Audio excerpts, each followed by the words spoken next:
Nagumpisa na ang full implementation sa Enhanced Local Public Transport Route Plan sa syudad ng Iloilo humalin sang Mayo 27.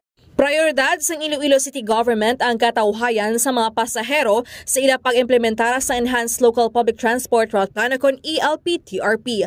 Sunog kay Arlo Paredes, Iloilo City Traffic Management Unit Officer, iyagin pahayag nga makabulig ang ELP-TRP sa mga pasahero agud malikawan ang agrabyado sa tion sang rush hours, mapasiguro ang seguridad kag availability sa jeepney sa tion sang peak hours. ELP-TRP ang number 1 gid niya sa aton riding public. Ang number 1 ang safety nga roadworthiness sa aton nga mga public vehicle. Ay ikaduha sini ang reliability nga may ara na kita subong sa aton ginatawag nga fleet management nga dispatching nga kamaski diin sila makadto may masakyan sila. Ang aton gitawag nga giinamangkot ni ma'am ang aton nga 25 ka ruta amo nang aton nga accessibility. Kag ang aton man nga kanami sa aton nga ELP-TRP kay amo ining aton nga environment friendly.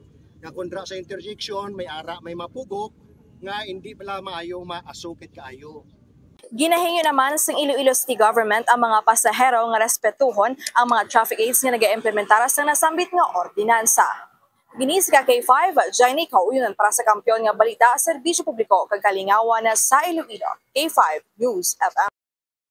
Ang ining balita ang ginadulong sa inyo sang DTX Coffee Mix. Himo sa natural nga sangkap pareho sang amarkuso, chia seeds, desugared sugared cane extract powder. DTX Coffee Mix. Nakakapi ka na, naka-detox ka pa. DTX Coffee Mix. Mabakal sa mga butika.